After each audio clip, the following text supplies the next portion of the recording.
KIRO 7 presents a Seattle Supersonics 40th anniversary special, The Golden Era of Basketball. This is a wonderful experience. There's nothing like winning a championship. There are three things in the world that bring people together: music, food, and sports. And we saw that here. 1979 was a different time for the National Basketball Association. Dancing Harry, meet the Rainbow Man. We're talking about high-waisted shorts. Freddie Brown, Dennis Johnson, Jack Sikma, Paul Silas, and John Johnson on the floor for Lenny Wilkins. And when shooting it from downtown had a totally different definition.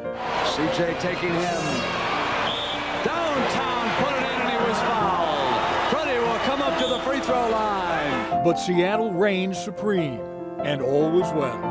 4, 3, 2, 1. Let the celebration begin in Seattle. It is over.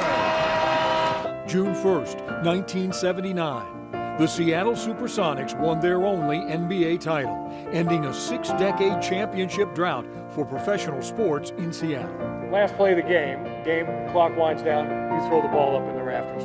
What's the thought on the bench and on the floor? First of all, that was a bad move. If I knew how important and valuable That value level. running to the locker room with that, I would have never threw it out like that. You never saw it again? No.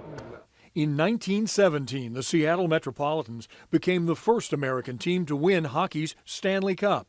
Fast forward just over a century now, hockey is returning to the Emerald City, and the NBA could be next. Hello, I'm Steve Rabel. From the championship game to the trophy presentation to the parade through the streets of downtown Seattle, it has all been preserved in the KIRO 7 archives, just the way it was broadcast back in 1979. And now, 40 years later, it is time to open the vault and relive those glorious times for this Supersonic special, the golden age of basketball. When I got here and I met the people and I saw what this city was like and what it could become, I really fell in love with it and wanted to do everything I could to help it be successful. You know the names well: Freddie Brown, Jack Sikma, Paul Silas. But when you think of the Seattle Supersonics, it starts and ends with the Hall of Famer, Lenny Wilkins. I told the players that I wanted to make some changes, that I really believed that we could win, and I truly believe that. And the rest became history. That same history we celebrate today. Everything just went together, and these guys supported one another, you know. That I thought Lenny put together a wonderful mix of young players with some veterans. I mean, Fred and JJ and Paul had been around for a while. And I just remember it was always very competitive practices. I thought, I don't know if I've ever been on a team that got better as much in their practices as we have. We had guys stepping in every day and going at each other and trying to get better. It was better, but things weren't good before he came. we were bad. 5-17, terrible record, but we're getting killed. It's not just we've got a bad record, we're not in games. And like, looked at the players in the room and said, I got confidence in you guys. You guys are good players. We're going to have a good team. We're like, I'm saying, is there somebody else behind us? You know, you're talking to us, but he gave us confidence in a way that we didn't think we were any good, but he changed that. Everybody knew their jobs. Yes. Everybody knew their responsibilities. It was outstanding. And that's another beauty that Lenny had. And remember this. Everybody on our team knew everybody's assignment and where they were supposed to be on what cadence that we did it. So if there was a mishaps, then we knew what was supposed to be there. Right. Well, first of all, anything Fred was saying, take with a grain of salt, okay?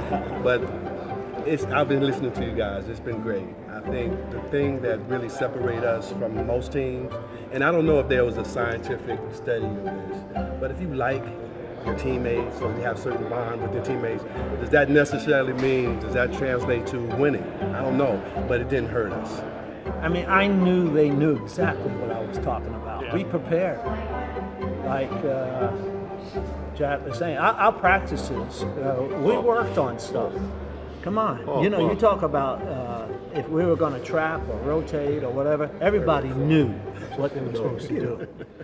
I mean, our practices, Steve, I'm telling you, Gus and I, we would enter the pass into these guys, Lonnie and Paul, or Jack or Dennis or somebody. I mean, these guys were going at it. Our best games were in practice at 12 o'clock. They were just beating the crap out of each other. So we knew, like, man. Remember we used to stand out there saying, these guys crazy or what? The Sonics' run to 2 straight finals began when Lenny Wilkens returned to the Sonics as their coach early in the 1977-78 season. They won 42 of their final 60 games before making a deep push into the playoffs. The Sonics upset the NBA champion Portland Trail Blazers, beat the Denver Nuggets, but eventually lost to the Bullets before a sellout crowd in Seattle in Game 7 of their first NBA Finals. Then, in 1979, The team overcame tremendous adversities during the year. And to me, that's a mark of character. I think that it showed that this team was a totally different team than a year ago. A year ago, everything was done on emotion. This year, it's done on experience, on confidence, and also on character. I think the key game for us, or the thing that really put us in the right mental frame of mind, was the game that we played right at the end of the season against Los Angeles. We went down there, we played them right at the time when they were playing excellent basketball, and we beat them on their home court. Wally walked over the midcourt line, 5 seconds. The Sonics have the game won. Sonics, 20-footer, no good. That's a rebound, no time to put it up. Sonics win, running the Lakers. Final score, Seattle 106, Los Angeles 100. In the series against Phoenix, this was probably our toughest series, and I would say that this series was the one that had to be the turning point in us winning the championship. We could talk about that 6th game against Phoenix over and over again, and we still wouldn't get the significance of how important it was.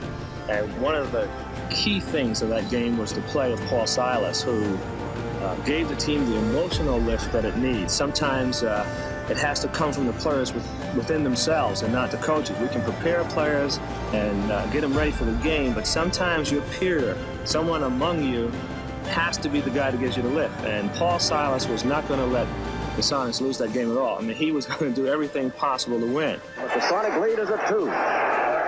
Sitting with 31 points, shoots. He makes it. 115 to 110, Seattle leads by 3.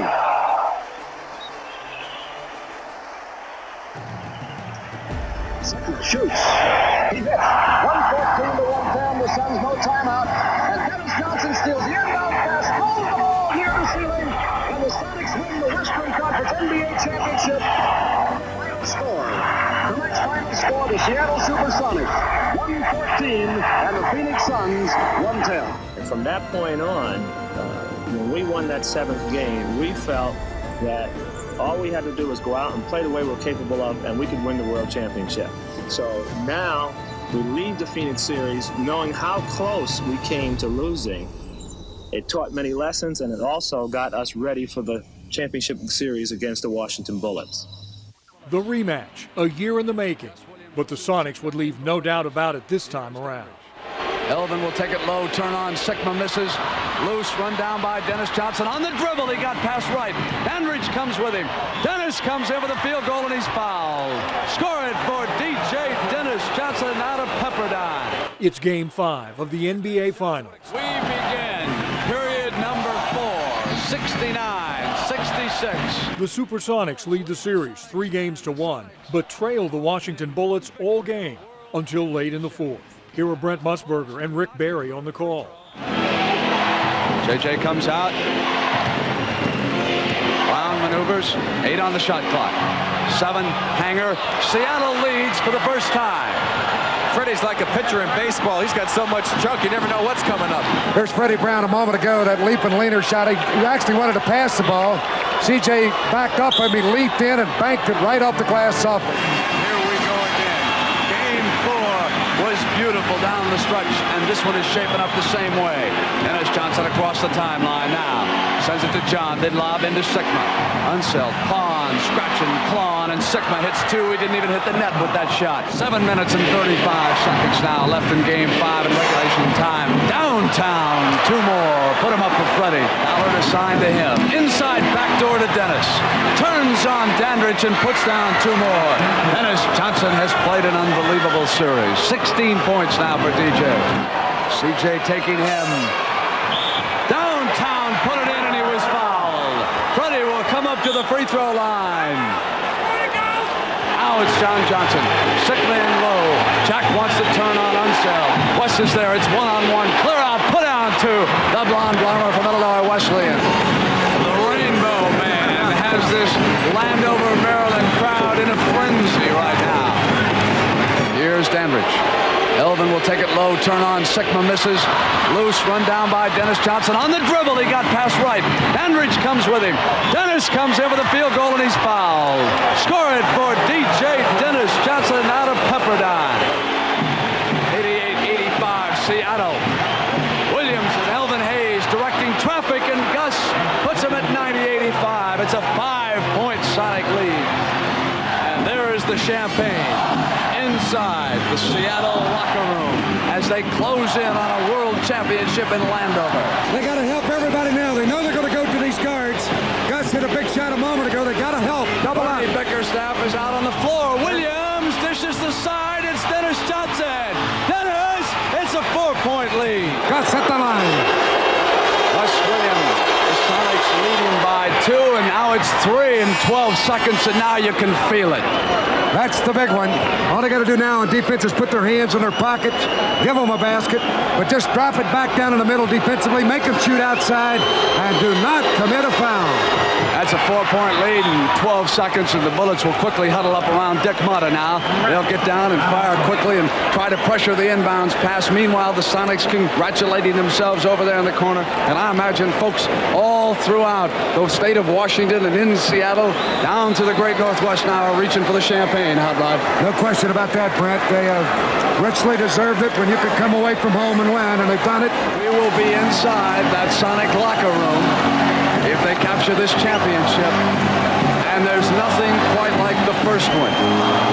And if Seattle can do it, they will become only the second team in the last 20 years to win the title after losing in the final round the previous year. Start the countdown. Ballard off with the shot. Sonics control from the corner. They don't even have to come in. 5, 4, 3, 2, 1. Let the celebration begin in Seattle.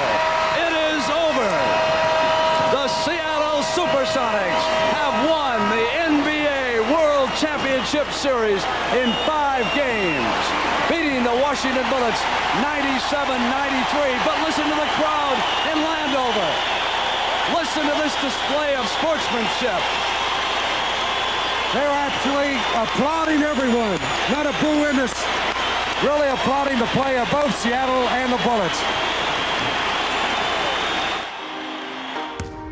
Seattle now had its first major sports championship in the modern sports era, and the celebration continued long after the final buzzer. So Dennis, I don't know if you realize that you were named the MVP. What are your feelings?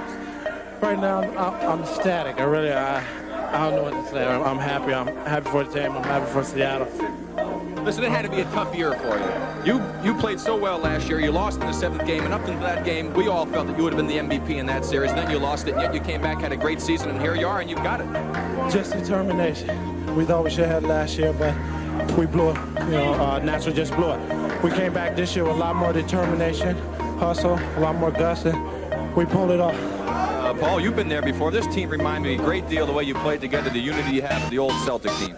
Oh, yes, it is, Rick, but I tell you, this team was so young and so beautiful. I tell you, the guys really came through. Never gave up, and I think this is the greatest one of all. You don't! Okay, well, congratulations to all of you. Let's go back to Brent Musburg. I'm taking a shower. The champion in the NBA is the champion of the world. So the Seattle Supersonics are the new world champions. The championship of the world, and congratulations to the organization that put this team together. And Sam, Careful. Let me reach across here. What are your thoughts right now at this moment? Friends, I'm going to be in a state of euphoria for years to come. This has been one of my main goals in life, to win a championship, and just give me another second or two. The achievements of the Seattle Supersonics starts from the very top to the very bottom. And without Azali Volchak, without the kind of staff we have, without 11 wonderful players, and the genius of Lenny Wilkins and Les Harbacher, the Seattle Sonics would be nothing. And let me just compliment the Bullets for one of the finest shows of basketball ever seen in a championship. Thank you. Thank you, Sam, very much. Coach Wilkins, tonight as I looked across the way, and Rick made the observation, we'd never seen you quite this intense before during a ball game. You didn't want this to go back to a Game 6 at all, did you? Well, Brent, we definitely did not want to go back to Seattle. We wanted to clinch it here, to win it here. You know, the Bullets are true champions, and they beat us last year at home, and we kind of felt like we owed it back to them. But I think that's just good competitiveness between two of the greatest teams in the league. And you know, we wanted it. We all were emotionally involved in the game, and it was just a great basketball game. Emotions ran high from coast to coast. A sonic boom may have been heard from fans back in Seattle. Bring the fat lady to Seattle, and we'll introduce her to the Weedle. The world's champion Supersonics of Seattle, and everybody is going berserk. They're going up First Avenue, down First Avenue. Everybody in the world down here is honking their horn. The celebration in the streets didn't end that night. Seattle rolled out the red carpet and came out in force to support their world champions. The Seattle Supersonics with a great victory in that ball game and winning 4 straight from the Washington Bullets.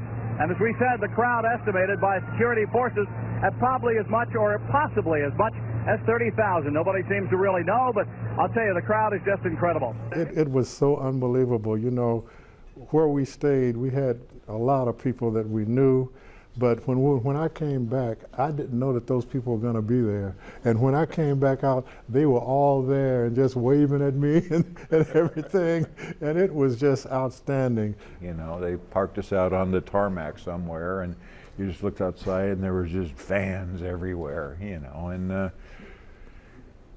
that's a great feeling. You know, we got to the airport and our plane had to go to a separate terminal because there were 20,000 fans at the airport. And then the parade, there were over 200,000 fans. And the nice thing was that they didn't destroy anything. They were they were there to cheer the players on. And so it was wonderful memories. And I loved every minute of it. Players were greeted to roars as team owner Sam Schulman and head coach Lenny Wilkins greeted the Sonics faithful. We'll never probably see again until next year when we win it for the second time. You have a wonderful friend, and you have the greatest coach in the history of the NBA, Lenny Wilkins.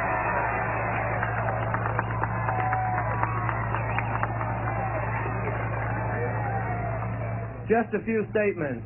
Last night we operated.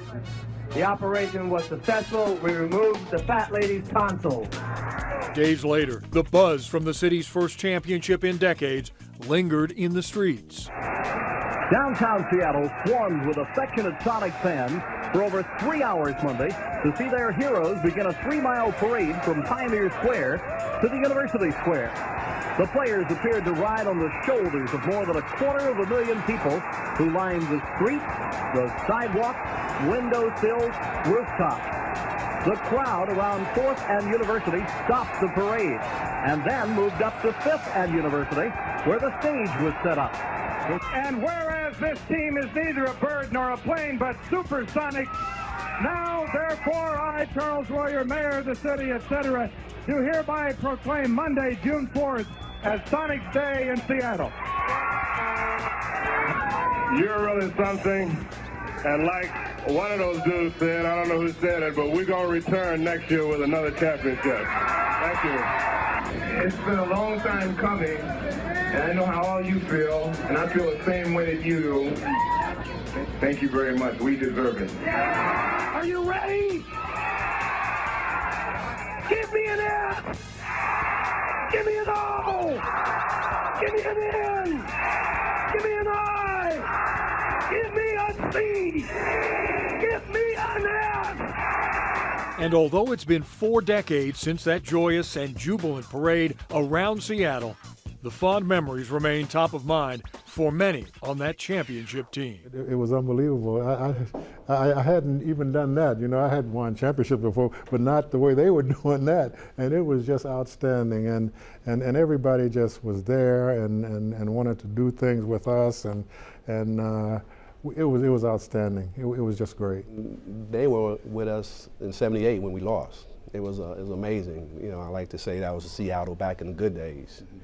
We used to practice over in Bellevue, and we used to get to the Kingdom in 15 minutes. Try that now.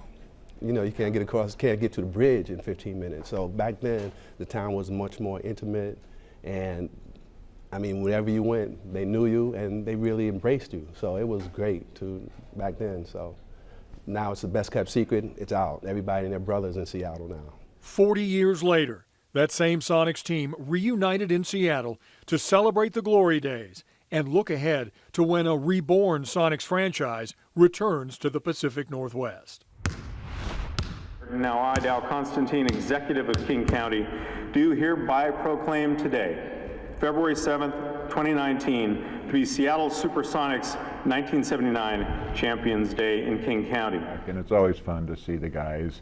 I think I saw them like 10 years ago, and we saw them at the 25-year reunion and stuff, and I don't see enough of them. It's great to see Gus. We had a long dinner last night, and he's a treat. It was a great ride.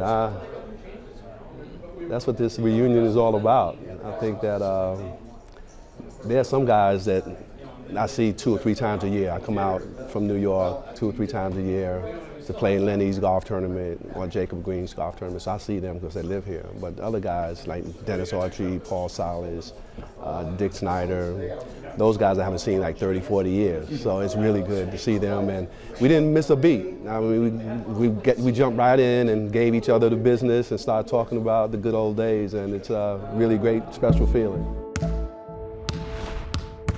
But for every reunion, the memories of those who are no longer with us live on. I mean, none of us are getting any younger. And we look back after 40 years and some of those, the JJs and the Lonnies and those guys that aren't here. What are some thoughts about those guys? Well, JJ, I played with him, so I knew what his abilities were. And I would tell our guys, Gus and Fred and Dennis, if JJ gets the ball, take off, because he'll find you. He could handle it, and he did. I would run a guard off of Paul that was close to me, dogging me. He'd knock him down, and then he'd bend over with a big smile and help him up. I run him off of Lonnie Shelton because I said, okay, I gotta fix this. Run him off of Lonnie knock you down. Dare you to get DJ sticks with him. They go one-on-one. Dandridge to the shot in the glass. Sigma, take it away, and it's on the inline. Bullets ball. DJ's been MVP all year. I mean, he's been consistent. He's been the player that we need. Nothing that really sets him apart except on his defense. We put him on their best offensive player, and he shut him down, and that helps us win the game. So.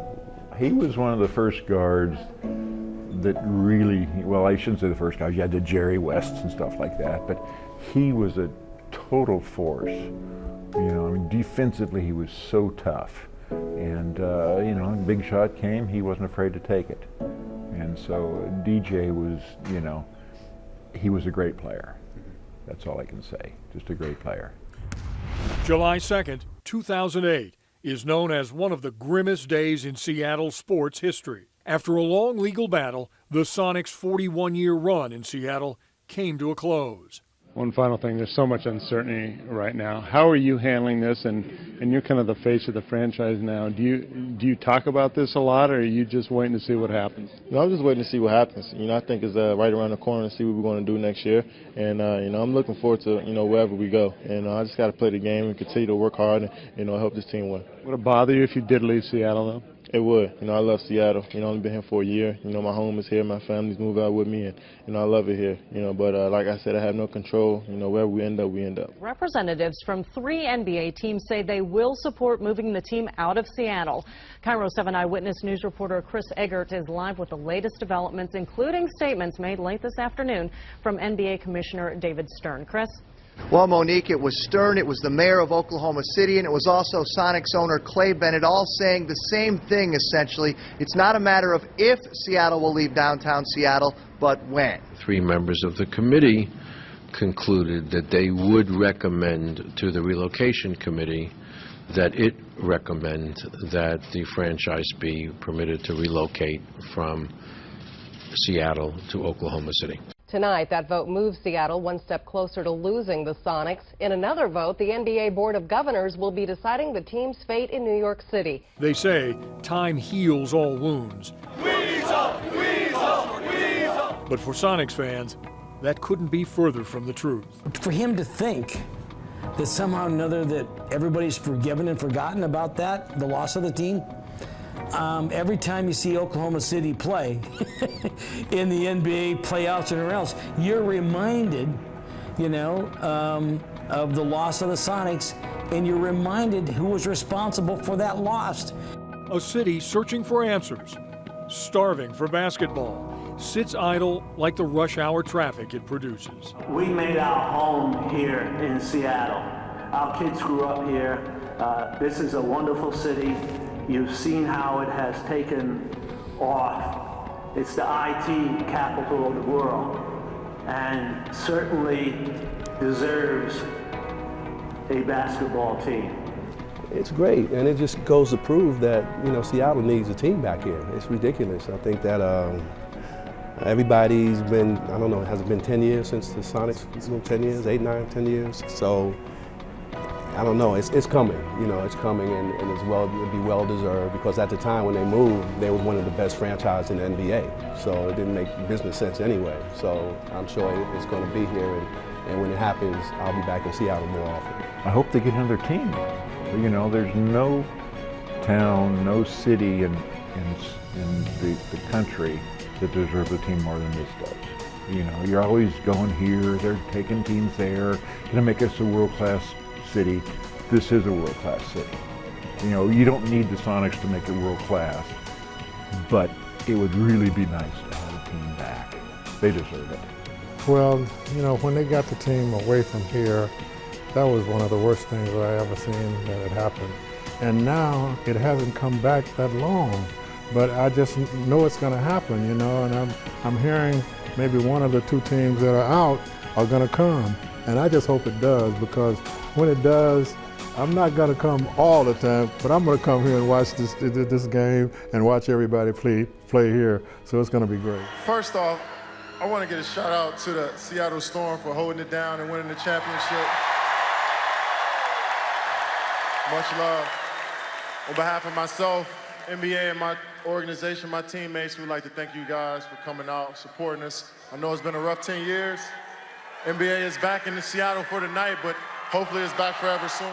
Whether or not a team ever returns to the Pacific Northwest remains a mystery, but the love for the Supersonics and Seattle as a whole is undeniable. I'm happy with the city. When I was here 12 years ago, and when I came back here, I couldn't believe that this city is unbelievable now. It is so great. I told my wife, this is where we should have been. Okay. What does this mean to you guys to come back together? I know you don't see each other all the time, but Dick, come on in here too. What does this mean for you guys to come back and be together? Who knows how many more times you get to celebrate like this? What's that mean? We're young again. For just a few hours. Don't change that much. Like 40 years ago, Wally, Fred, everybody is the same. The inflection, our thought patterns, and so you slide right into it again, and you're comfortable, your family, you're young again. Yeah. You mentioned that up here. Family. It's family. It's family for us, and it means the world, you know, and it's like we never change when we get together. You know, we're always, you know, communicating, you know, feeling good about each other, and you know, that'll never go away. That'll never go away. It's a blessing, really. It's a blessing, and I'm very pleased, you know, to know some of these guys. Some of these guys. I had the opportunity to watch and know the guys, many of them from that '79 championship Sonics team. We kind of grew up together, and so it was so much fun for me this morning to be with all of them at the Chihuly Glass Museum for their kind of recognition to the local press. Everybody looks a little older, but it's still a family. And a few weeks ago, I sat down with a cameraman at the station, and he was just asking me a few questions. What do you remember about that '79 team? These were a couple of thoughts, and it was amazing to me how much we talked about that this morning, the guys themselves. A couple of thoughts on the '79 championship Sonics. 5, 4, pass to Gus Williams, 3, 2, 1, and the Supersonics win their first ever NBA championship. The ball sails high in the air. There is something about winning a championship that makes everybody feel like they've had a little part to play in it. Seattle of 1979 was certainly not as big as it is now. We didn't have all the high rises. There was no such thing as Amazon. The city loved that team. We all went to those games. We rallied around them. They played terrific defense and they could score, but it was those people, those human beings that made that team so special. Lonnie Shelton was an enforcer. Guys are going to come driving the lane, not on Lonnie Shelton. You know, Gus was this guy out front who, his nickname was the Wizard, and there was a reason for that. And yet he wasn't the MVP of the series. Dennis Johnson was the MVP of the series. And Johnny Johnson, who was as tough as nails. Jack was pulling down 12, 15, 18 rebounds a night. And then Fred would come in, blasting from outside. The team that Lenny built, he understood what good chemistry was. Those guys, that's what made that team great. You know, they were greeted when they came back to town with like 30,000 people. Here comes Sam Shulman with the trophy. Here's Lenny Wilkins with him as they come off the plane. And then there were 250,000 people in downtown Seattle for the parade. Everybody had yellow and green. It was a complete representation of who we are as a city. By age, race, male, female, you name it, they were all out there. It's hard to believe it's been 40 years. There have been some of the guys who passed away. You don't get to feel it enough, but maybe that's what makes it so special, is that when it does come along, you know it, and you want to make it happen again. Nothing brings a city together like a championship.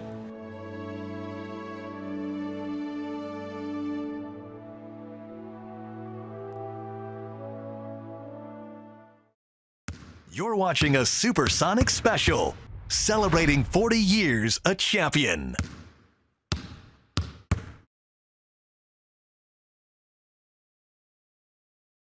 KIRO 7 presents 40 years a champion. I had come back to Seattle. I had worked for CBS for a year. And I was at a dinner. It was a big dinner they used to have every year. And Sam Shulman was chasing me around the room trying to convince me to take the job with the Sonics. So I did. And I said, but there's a couple of things. Okay, the first thing was they had a trade in the works for Fred Brown. And I blocked it. I told him, no, we can't do it. I said, it wasn't comparable. You know, that trade was not a good trade, and we'd be giving up too much. So Sam said, fine, whatever you want to do. I said, okay. So we blocked that trade.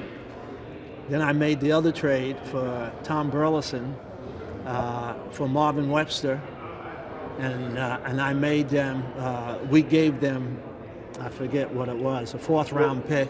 Wilkerson was in there. Yeah, Wilkerson, Bobby Wilkerson. Yeah, and I got Paul, and I got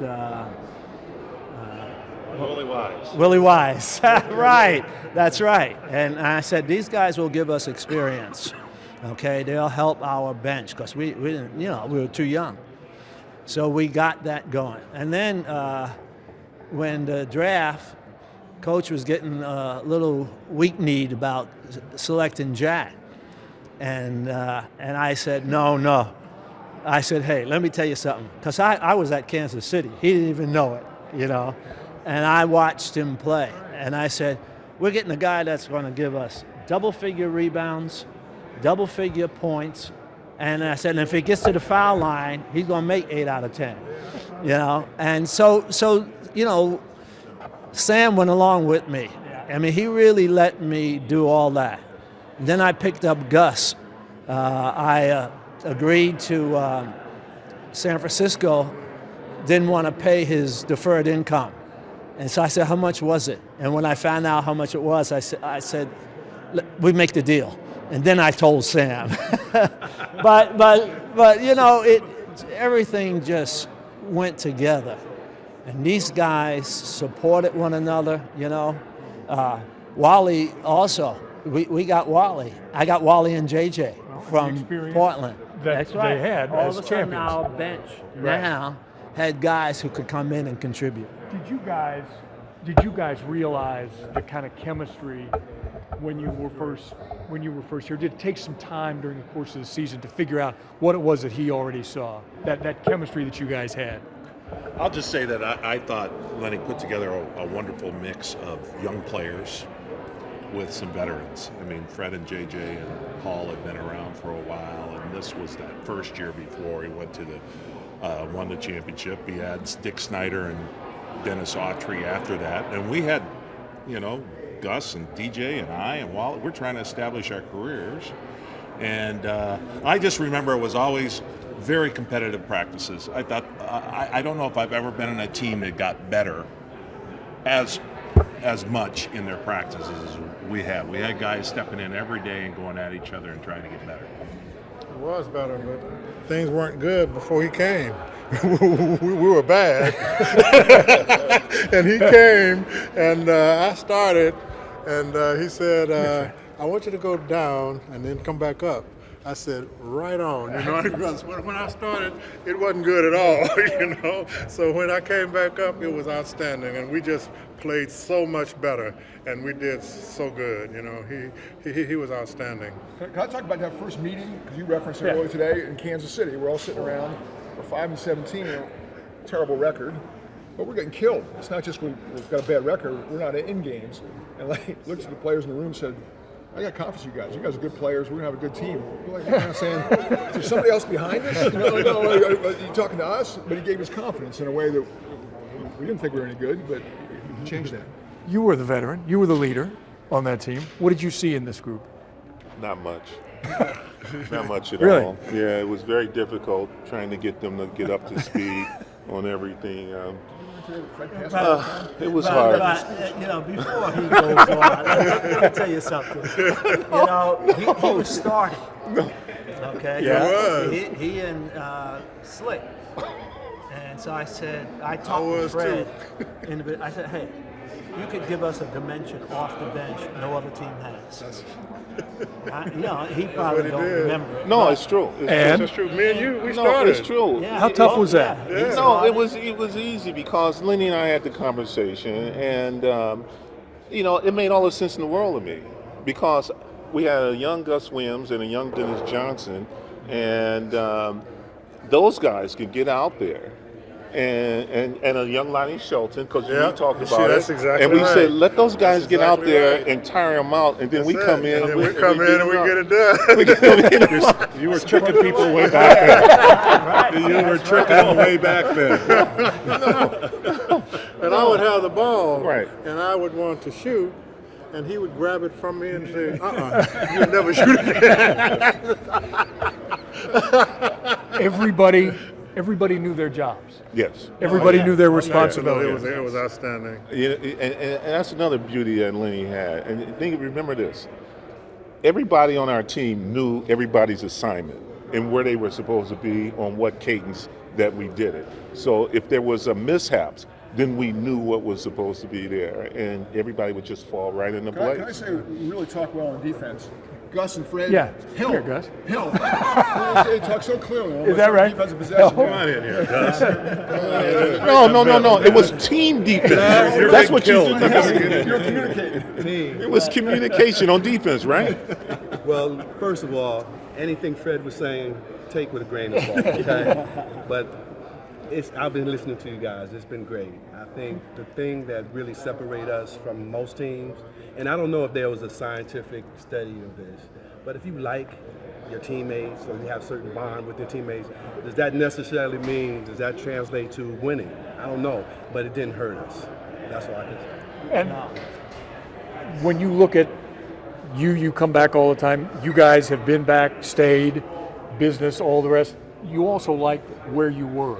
You liked to come back to this city because regardless of whatever else you guys did in your careers, you wore those colors and it had Seattle on the front. And that still means something, I assume, to all of you guys. Absolutely. I mean, this is our community. This is what we did. And, the fans were outpouring to us and we wanted to outpour back to them, the love. When you look back, does it seem like it's been 40 years? Really? My head. The joints, yeah. Mine says no.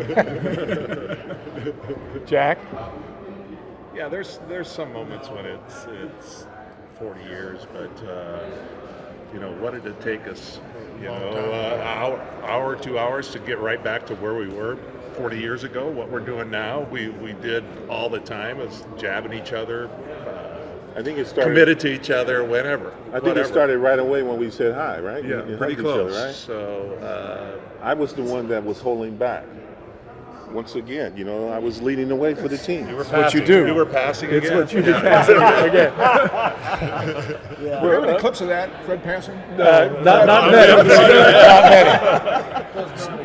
So well, do what you do best. Last play, by the way, we love the wide collars and the big hair. Last play of the game clock winds down. You throw the ball up in the rafters. What's the thought on the bench and on the floor? First of all, that was a bad move. If I knew how important and valuable I would have never threw it out like that. You never saw it again? No. So what's it feel like on the floor to win a championship? You're the best in the game at that moment. What's that feel like? Remember, we were talking, we knew we had it going down the stretch. We knew we had broke their hearts and said, all we got to do is stay the course. And we just executed. We executed, we made them make some turnovers, and it was easy. You remember we were sitting there, we were talking, said, we got them. Yeah. We got them. Because we thought we would win the year before also. And this time it was just outstanding that we did it. I was going to say, did that set the table? Well, what you did the year before? Yeah, that set the table. But what was special this year is that we lost the first game. Everybody forgets that. Yeah. And, everybody started getting nervous. But we as a team said, we're not going to get nervous. We're going to win the next one. Well, how about we were down 3-2 in Phoenix in the Western Conference Finals? That's true. Yeah. What's her name saying the national anthem? Paul Westwell's mom saying the national anthem. And what'd you say? No way. So we knew, and we came out there and won 4 straight. Beat them on their court. And of course, that night, we wish we were in Seattle to be a part of the celebration, but it was okay because we knew we were going home as a winner. When you got, Steve, for me, added incentive was that summer after we lost in '78. That was the worst summer. Just going back and I was back home in New York and people was talking, you should have won this. That was terrible. So that was added incentive, and we just couldn't wait. So we didn't think about playoffs. Our mindset coming back that next year, we'll be in the championship again. It was just a big plus that it was against the Bullets to revenge it. So it's sweet. What's interesting here is, having done what I've done with the Seahawks all these years, when we go to the Super Bowl, I'm hearing the same stories. The mindset of players from the year before going into that championship year, they felt exactly the same way, that this is our year. We know what now it takes to get back there. Did he ever raise his voice to you guys? Did he ever scream at you guys, yell at you guys? He did say "Gosh darn" one time. Did he really? Oh, he's serious. It was more. He gets stern. Yeah. Yeah, but it wasn't raising his voice. No, it was that tone. You know, it was like. We didn't get it much though. We didn't get it. Yeah. Okay, we get it. raised his voice. We got it. All the time. 39 on the raised bench. his Oh, yeah? 39. Well, if it wasn't for him, we wouldn't be good. And so the thing was, you didn't have to raise 39 your would voice say. that much, but you were going to come sit next to me, and we were going to talk about it. So, I mean, you know, I mean, I knew they knew exactly what I was talking about. Yeah. So we prepared. Like Jack was saying, our practices, we worked on stuff. Come on, you know, you talk about if we were going to trap or rotate or whatever, everybody knew what they were supposed to do. I mean, our practices, Steve, I'm telling you, Gus and I, we would enter the pass into these guys, Lonnie and Paul, or Jack or Dennis or somebody. I mean, these guys were going at it. Our best games were in practice at 12 o'clock. They were just beating the crap out of each other. So we knew, like, man. Remember we used to stand out there saying, these guys crazy or what? Well, and then you had some big enforcers, these guys back here too, that would come in and hammer on guys. What about the guys that are no longer with us, the brothers that played with you that helped win that championship? I mean, none of us are getting any younger, and we look back after 40 years, and some of those, the JJs and the Lonnies and those guys that aren't here. What are some thoughts about those guys? Well, JJ, I played with him, so I knew what his abilities were. And I would tell our guys, Gus and Fred and Dennis, if JJ gets the ball, take off, because he'll find you. He could handle it, and he did, you know. And you know, I remember putting JJ on Bobby Dandridge. Right. Bobby Dandridge was crying because Jay crying foul all the time. Right. You know, I tell the story. This is a true story for me. I tell the story that For the rest of when I was, no. You know, guards that would used to be, you know, getting close to me because I come in, I would, you know, had to make a couple of baskets in our rotations or whatever. I would run a guard off of Paul that was close to me, dogging me. He'd knock him down, and then he'd bend over with a big smile and help him up. I run him off of Lonnie Shelton because I said, okay, I'll fix this. Run him off of Lonnie. Lonnie knock you down. He dare you to get up. He dare you to get up. So the guy said, Fred, what are you doing, man? I said, well, get back. You know, true story. It's great as a guard to have the guys that he was saying, because they tried to put that pressure defense on you, and you got your pick of the litter. You got Jackson, Lonnie, Paul, Dennis, and those guys, instead of putting up and they looking behind you like, who's coming, and it makes your job a lot easier. And I'm glad you brought that up. You guys were the best defensive team in the NBA that season. No one knows that. The best defensive team. Help. Not DJ. I didn't mention DJ. That was just as important as the shots that he made and the ball handling of Gus, the defense that you played. All of that is so important. And when you put a team together, you want to make sure you have that. And we were very fortunate, you know, because Marvin Webster, who was with us, signed with the Knicks, and they had to give compensation. And they wanted to give me Bob McAdoo, and I said no. I wanted Lonnie Shelton, because I had seen him play at Oregon, and I knew what he could do, you know. And so that just added to our defense. And you know, and we got these guys that came to protect, to set good screens. I mean, when you ran off a screen, you knew it. Not like today, you know. But and transition was such a big part of our offense. Right. And you talked about JJ being able to handle it. We had three guys that we got the rebound. We turned around and looked, and any of those three guys you could hit, and it was a fast break. So getting defensive stops were really a key, not just for us as a defensive team, but offensively. I have monopolized you guys too much, but the last question, and I just want to, anybody that wants to take a couple of shots at it, anybody, yeah, Tom. The trophy, what happened? What happened? We won the game, won the series, won the championship. We got the trophy. We all went to the locker room. Everybody's drinking champagne, beers. Everybody dresses, leaves. I'm starting to walk out.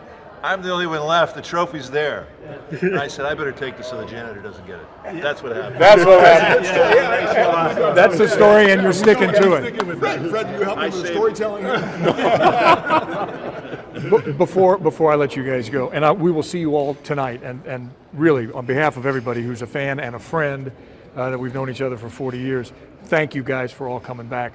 What does this mean to you guys to come back together? I know you don't see each other all the time, but Dick, come on in here too. What does this mean for you guys to come back and be together? Who knows how many more times you get to celebrate like this? What's that mean? We're young again. For just a few people hours. Don't change that much, like 40 years ago. Wally, Fred, everybody was the same. The inflection, our thought patterns, and so you slide right into it again, and you're comfortable. Your family, you're young again. Yeah, you mentioned that up here, family. It's family. It's family for us, and it means the world, and it's like we never change when we get together.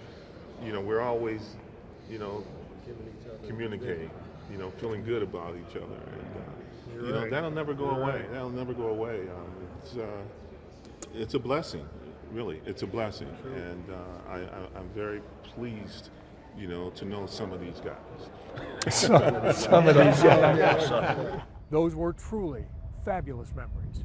Thanks so much for being with us, helping us celebrate 40 years of champion, the golden age of Supersonics basketball. If you'd like to learn more about the Sonics 40th anniversary, just head to KIRO7.com. Meantime, I'm Steve Rabel. Thanks so much for being with us. Thank you for watching this Supersonics special, celebrating Seattle's one and only NBA championship.